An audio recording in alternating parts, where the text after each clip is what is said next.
ನಿಮ್ಮ ಹೇಳಿಕೆ ಪ್ರಕಾರ ಇಷ್ಟೆಲ್ಲ ಸುಳ್ಳುಗಳನ್ನು ಹೇಳಿದ ನಂತರ ಕೂಡ ನೀವು ಸತ್ಯದ ಪರವಾಗಿದ್ರು ಕೂಡ ಜನ ನಿಮ್ಮನ್ನು ನಂಬ್ತಾ ಇಲ್ಲ ಅಂತಂದ್ರೆ ನಿಮ್ಮ ಸತ್ಯಕ್ಕಿಂತ ಅವರ ಸುಳ್ಳೆ ಇಂಪಾರ್ಟೆಂಟ್ ಆಗೋಯ್ತಾ? ಅಥವಾ ಜನರು ಮುಟ್ಟಾಳ್ರು ಪದೇ ಪದೇ ಸುಳ್ಳು ನಿಜ ಅಂತ ಅನ್ಕೊಂಡು ಪ್ರಶ್ನೆ ಇಲ್ಲ, ನಿಮ್ಮನ್ನ ಯಾಕೆ ನಂಬ್ತಾ ಇಲ್ಲ ಅದನ್ನ ಎದೆ ಮುಟ್ಕೊಂಡು ಹೇಳಿ.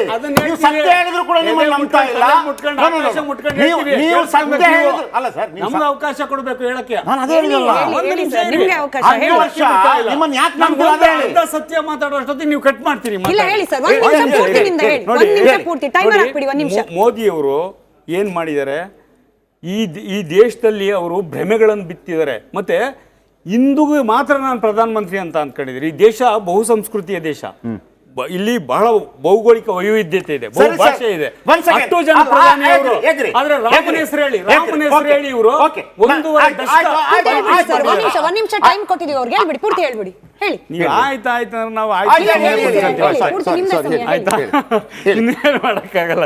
ನಾನು ಹೇಳೋದು ನೋಡಿ, ರಾಮನ ಹೆಸರು ಹೇಳಿ ರಾಜಕೀಯ ಮಾಡಿದ್ದಾರೆ. ಇದೇ ಯೋಗಿ ಆದಿತ್ಯನಾಥ್ ವಿಚಾರ ಹೇಳಿದ್ರು. ಯೋಗಿ ಆದಿತ್ಯನಾಥ್ ರಾಜ್ಯದಲ್ಲಿ ಹೆಣ್ಣು ಮಕ್ಕಳನ್ನ ರೇಪ್ ಅಂಡ್ ಮರ್ಡರ್ ಮಾಡಿ ಉಲ್ಟಾ ಪಲ್ಟಾ ನೇತಾಕಿದ್ರು. ರಾಷ್ಟ್ರೀಯ ಸುದ್ದಿ ಇದು, ಗೊತ್ತಾಯ್ತಾ?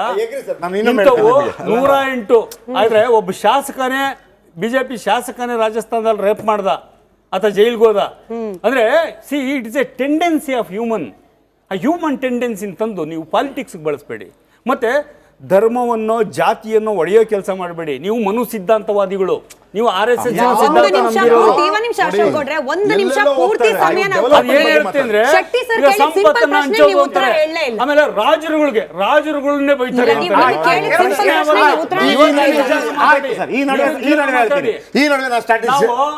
ಅಕ್ಕಿಗೆ ಕೋಟ್ ಮಾಡ್ಬಿಟ್ಟು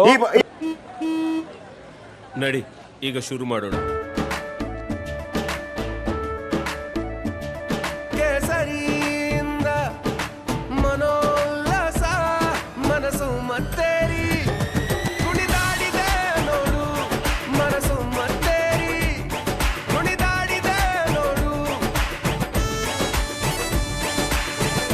ಕ್ಷಣ ಕ್ಷಣವೂ ಆಚರಿಸಿ ಕೇಸರಿ ಹಬ್ಬ. ವಿಮಲ್ ಬಾಯಲ್ಲಿ ಹೇಳಿ ಕೇಸರಿ.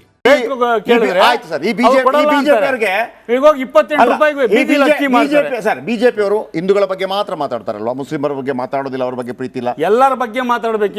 ಆದಿವಾಸಿಗಳ ಬಗ್ಗೆ, ಹಿಂದುಳಿದರ ಬಗ್ಗೆ, ಶೂದ್ರರ ಬಗ್ಗೆ, ದಲಿತರ ಬಗ್ಗೆ, ಎಲ್ಲರ ಬಗ್ಗೆ ಮಾತಾಡಬೇಕು. ಒಂದು ಪ್ರಶ್ನೆಗೆ ಉತ್ತರ ನೋಡಿ, ಬರೀ ವೋಟಿಂಗ್ ಪಾಲಿಟಿಕ್ಸ್ ಅಲ್ಲ, ದೇಶ ನಿರ್ಮಾಣದ ಪ್ರಶ್ನೆ. 25 ಕೋಟಿ ಮುಸ್ಲಿಮರಿದ್ದಾರೆ, 16 ಕೋಟಿ ಅವರಿಗೆ ವೋಟಿಂಗ್ ಇದೆ ಅಂತ ಇಟ್ಕೊಳ್ಳಿ. ಅವರು ವೋಟ್ ಹಾಕಿದ್ರು ಕೂಡ ನೀವು ಗೆಲ್ತಾ ಇದ್ರಿ. ನೋಡಿ ಶೆಟ್ರೆ, ಮುಸ್ಲಿಮರು ಕೂಡ ನಿಮ್ಮನ್ನು ನಂಬ್ತಾ ಇದ್ದಾರೆ. Listen me one second. ಇದು ದೇಶ ಕಟ್ಟುವ ಪ್ರಶ್ನೆ, ಇದು ಪಾಲಿಟಿಕ್ಸ್ ಪ್ರಶ್ನೆ ಮಾತ್ರ ಅಲ್ಲ, ವೋಟಿನ ಪ್ರಶ್ನೆ ಮಾತ್ರ ಅಲ್ಲ. ನೋಡಿ, ಈ ದೇಶಕ್ಕೆ ಇಲ್ಲಿ ಕೇಳಿ, ಎಲ್ಲರೂ ಕಟ್ಲಿ ನೀಟಾಗಿ, ಯಾಕೆ ಬರ್ಲಿಲ್ಲ? ಮಲ್ಲಿಕಾರ್ಜುನ ಖರ್ಗೆ ಅವ್ರನ್ನ ಇವತ್ತು ರಾಷ್ಟ್ರೀಯ ಅಧ್ಯಕ್ಷರನ್ನ ಮಾಡಿದ್ವಿ ನಾವು. RSS ಒಬ್ಬರೇ ಒಬ್ಬ ದಲಿತನ ಮುಖ್ಯಸ್ಥನ್ ಮಾಡಿ ನೋಡಿ, ನಿಮ್ಗೆ ಆದ್ರೆ ಚರ್ಚೆ ಮಾಡ್ತಾ ಇಲ್ಲ ಇಲ್ಲಿ, ಪಾಲಿಟಿಕ್ಸ್ ಬಗ್ಗೆ ಮಾತಾಡ್ತಿದ್ದೀವಿ. BJP is not a political party, ಅದು ಸಿದ್ಧಾಂತ ರಹಿತವಾದದ್ದು. ಸಿದ್ಧಾಂತ ಇರೋದು RSS ಅಲ್ಲಿ. ಆಯ್ತು, ನಾವು ವಿಶೇಷ ಸೂಚನೆ ಅಂತ ಕಾರ್ಯಕ್ರಮದಲ್ಲಿ ಮುಂಚೆನೆ ಹಾಕ್ಬಿಟ್ಟಿರ್ತೀವಿ, ಅವ್ರವ್ರ ವೈಯಕ್ತಿಕ ಅಭಿಪ್ರಾಯ. ಇಟ್ನಾಳ್ ಸರ್, ಕಾರ್ಯಕ್ರಮ ಮುಗಿಸೋಕ್ ಮುಂಚೆ ಅಸ್ಲಿ ಮ್ಯಾಟರ್ ಒಂದಷ್ಟು ಡಿಸ್ಕಸ್ ಮಾಡ್ಬಿಡೋಣ. ಇವಾಗ ಹೇಳಿದ್ರು ಶ್ವೇತಪತ್ರವೇ ಇದೆ, ಚಾಲೆಂಜ್ ಮಾಡ್ಬೋದು. ಇವರು ಹೇಳಿದ್ರು ಪಂಚ ಗ್ಯಾರಂಟಿಗಳು, ಅಂದ್ರೆ ಈ ಡಿಬೇಟ್ ಅಲ್ಲಿ ಹೇಳಿಲ್ಲ, ಬಟ್ ಕಾಂಗ್ರೆಸ್ ಬೇಸಿಕಲಿ ಹೇಳ್ತಿದೆ ಪಂಚ ಗ್ಯಾರಂಟಿಗಳು ಸಮಾಜದಲ್ಲಿ ಕಲ್ಯಾಣ ಯೋಜನೆಗಳು ಅದೇ ಅಂತ ಹೇಳಿ. ಬಟ್ ಚುನಾವಣೆಯಲ್ಲಿ ಇದು ಯಾವುದು ಮಾತೇ ಆಡ್ತಿಲ್ವಲ್ಲ. ಅಂದ್ರೆ ಆಪ್ ಅಲ್ಲಿ, ಪೇಪರ್ ಅಲ್ಲಿ ಅದೆಲ್ಲ ಇರುತ್ತೆ. ಜನರನ್ನ ಉದ್ರೇಕಗೊಳಿಸಿ ಅವರನ್ನ ಒಂದು ಐಡಿಯಾಲಜಿಗೋ ಅಥವಾ ಒಂದು ಯಾವುದೋ ಕಾನ್ಸೆಪ್ಟಿಗೋ, ಒಂದು ಯಾವುದೋ ನರೇಟಿವ್ಗೋ ಫಿಕ್ಸ್ ಮಾಡಿ ಅದ್ರ ಮೇಲೆ ಬಂದು ಓಟ್ ಹಾಕ್ಲಿ ಅನ್ನೋ ರೀತಿಯಲ್ಲಿ, ಪಪ್ಪೆಟ್ಗಳ ರೀತಿಯಲ್ಲಿ ಮಾಡೋ ಪ್ರಯತ್ನವ ರಾಜಕೀಯ ಭಾಷಣಗಳು, ಚುನಾವಣಾ ಪ್ರಚಾರದ ಭಾಷಣಗಳು? ನಿಮ್ಮ ಮತ್ತು ಶೆಟ್ಟಿ ಎರಡೂ ಪ್ರಶ್ನೆಗಳಿಗೆ ಉತ್ತರ ಹೇಳ್ತೇನೆ. ಈಗೇನು ಗೌಡ್ರ ಅಥವಾ ಶ್ವೇತಪತ್ರದ ಬಗ್ಗೆ ಎಲ್ಲ ಹೇಳಿದ್ರಲ್ಲ, ಈ ದೇಶದ ನ್ಯಾಷನಲ್ ಸ್ಟ್ಯಾಟಿಸ್ಟಿಕಲ್ ಸರ್ವೆ ಆರ್ಗನೈಸೇಷನ್ ಅಂತ ಒಂದಿದೆ. ಆ ಸ್ಟ್ಯಾಟಿಸ್ಟಿಕಲ್ ಸರ್ವೆ ಆರ್ಗನೈಸೇಷನ್ ಕೊಟ್ಟ ನಿರುದ್ಯೋಗ ರಿಪೋರ್ಟನ್ನೇ ವಿಥೋಲ್ಡ್ ಮಾಡಿದ್ದ ಸರ್ಕಾರ ಇದು. ಈ ದೇಶದಲ್ಲಿ ಐತಿಹಾಸಿಕವಾಗಿ 45 ವರ್ಷಗಳಲ್ಲಿ ಅತ್ಯಂತ ಹೆಚ್ಚು ನಿರುದ್ಯೋಗ ದರ ಇದೆ ಅಂತ ಹೇಳಿದ್ದೆ ನ್ಯಾಷನಲ್ ಸ್ಟ್ಯಾಟಿಸ್ಟಿಕಲ್ ಸರ್ವೆ ಆರ್ಗನೈಸೇಷನ್. ಆಮೇಲೆ CMI ಇಂಡಸ್ಟ್ರಿ ಬಾಡಿ ಅದು. It is not empirical. ನನಗೆ ಯಾರು ಕೆಲಸಕ್ಕೆ ಬರ್ತಾರೆ ವೈಯಕ್ತಿಕ ಅನುಭವಗಳಲ್ಲ, ಒಟ್ಟಾರೆಯಾಗಿ ದೇಶದ ಪರಿಸ್ಥಿತಿ ಏನಿದೆ ಅನ್ನೋದನ್ನ ರಿಪೋರ್ಟ್ ಆಗಿದೆ. ಆಮೇಲೆ ಇವರೆಲ್ಲ ಬಿ ಜೆ ಪಿ ಅವ್ರು ಅದನ್ನು ಹೇಳಿ ಆದರೆ ಅದನ್ನು ಯಾಕೆ ಪ್ರಧಾನಮಂತ್ರಿಗಳು ಹೇಳೋದಿಲ್ಲ? ಶೆಟ್ಟರ್ ಅದನ್ನೇ ಕೇಳಿದ್ದು. ಅದು ಬಿಟ್ಟು ನೀವು ಮುಸ್ಲಿಂ ಬಗ್ಗೆ ಯಾಕೆ ಮಾತಾಡ್ತೀರಿ, ಮೈನಾರಿಟಿಗಳ ಬಗ್ಗೆ ಯಾಕೆ ಮಾತಾಡ್ತೀರಿ?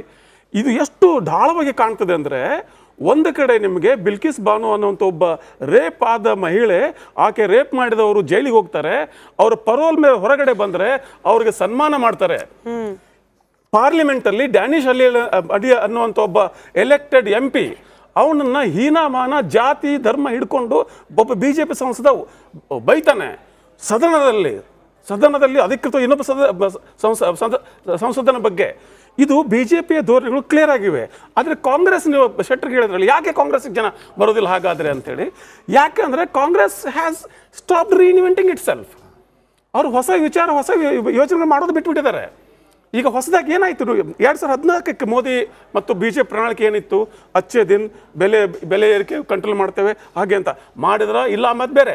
ಆದರೆ 19ಕ್ಕೆ ಏನಾಯಿತು, ಅವರು ಬೇರೆನೇ ತಗೊಂಡ್ರು, ನ್ಯಾಷನಲ್ ಸೆಕ್ಯೂರಿಟಿ. ಹೀಗಾಗಿ ನ್ಯಾಷನಲ್ ಸೆಕ್ಯೂರಿಟಿ ವಿಚಾರ ಬಂದಾಗ ಮತ್ತು ಅವರ ಒಂದು ಅಂಗಸಂಸ್ಥೆಗಳು RSS ಇತ್ಯಾದಿ ಒಂದು ಸಂಘ ಪರಿವಾರದ ಒಂದು ಬೆಂಬಲದಿಂದ ದೇ ವಿಲ್ ಕ್ರಿಯೇಟೆಡ್ ಹೈಪ್.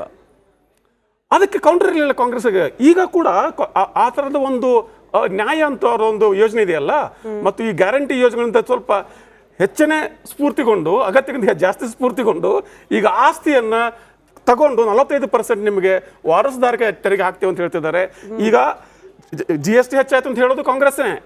ಈಗ GSTನೂ ಕೊಡಿ, ಇನ್ಕಮ್ ಟ್ಯಾಕ್ಸ್ ಕೊಡಿ, ಪ್ರಾಪರ್ಟಿ ಟ್ಯಾಕ್ಸ್ ಕೊಡಿ, ನಿಮ್ಮ ಪ್ರಾಪರ್ಟಿನೂ ಕೊಡಿ, ನಿಮ್ಮ ಪ್ರಾಪರ್ಟಿನೂ ಕೊಡಿ. ಇದು ಹೇಗೆ ಫಸ್ಟ್ ಟೈಮ್ ವೋಟ್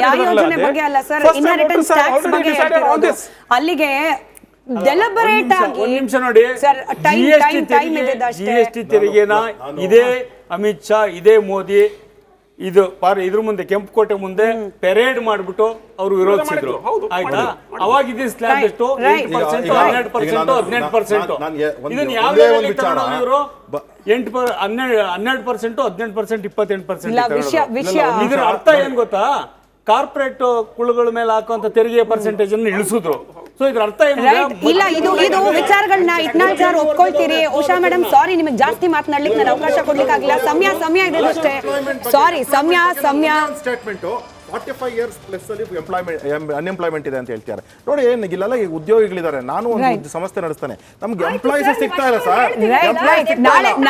ನಾಳೆನೂ ಚರ್ಚೆ ಬಂದೇ ಬರುತ್ತೆ. ಯಾಕಂತಂದ್ರೆ ನಮ್ಮ ರಾಜಕಾರಣಿಗಳು ಇಲ್ಲ, ಸಾರಿ ಇಲ್ಲ, ಸಮಯ ಇದ್ದಿದ್ದಷ್ಟೇ. ಸಾರಿ, ಡೆಲಿಬ್ರೇಟ್ ಆಗಿ ನಮ್ಮ ರಾಜಕಾರಣಿಗಳು ಆಯ್ತು ಮೇಡಮ್ ಆಯ್ತು. ಐನು ಅಶೋಕ್ ಗೌಡ್ರೆ ಥ್ಯಾಂಕ್ ಯು, ಮಂಜುನಾಥ್ ಅವರೇ thank you, Itnal sir thank you, Usha madam thank you. ಪ್ರಜ್ಞಾವಂತ ಮತದಾರರು ಗಮನಿಸಬೇಕಾಗಿರೋ ಸಂಗತಿ ಅಂತಂದ್ರೆ, ಪಕ್ಷಾತೀತವಾಗಿ ನಮ್ಮ ರಾಜಕಾರಣಿಗಳು ಮಾಡ್ತಿರೋದು ಒಂದೇ ವಿಚಾರ. ನಿಮಗೆ ಬೇಕಾದ ವಿಚಾರಗಳನ್ನ ಏನಿದೆ ಅದನ್ನ ಬಿಟ್ಟು ಬೇಡದ ವಿಚಾರಗಳನ್ನ ತಲೆಗೆ ತುಂಬಿಸೋ ಪ್ರಯತ್ನವನ್ನ ಮಾಡ್ತಿದ್ರೆ, ಪ್ರಜ್ಞಾವಂತರು ನಾವು ನೀವು ವಿಚಾರ ಹಾಗೆ ನಮ್ಮ ಅಗತ್ಯದ ಆಧಾರದ ಮೇಲೆ ಉಳಿದಿರುವ 14 ಕ್ಷೇತ್ರಗಳಲ್ಲಿ ಓಟ್ ಹಾಕುವ ಜವಾಬ್ದಾರಿಯನ್ನ ನಾವು ನೀವು ಪ್ರದರ್ಶನ ಮಾಡೋಣ ಅಂತ ಹೇಳ್ತಾ ಧನ್ಯವಾದ ಎಲ್ರಿಗೂ ಕೂಡ ಚರ್ಚೆಯಲ್ಲಿ ಭಾಗಿಯಾಗಿದ್ದಕ್ಕೆ. ನೋಡ್ತಾ ಇರಿ ರಿಪಬ್ಲಿಕ್ ಕನ್ನಡ, ಇದು ನಿಮ್ಮ ಧ್ವನಿ.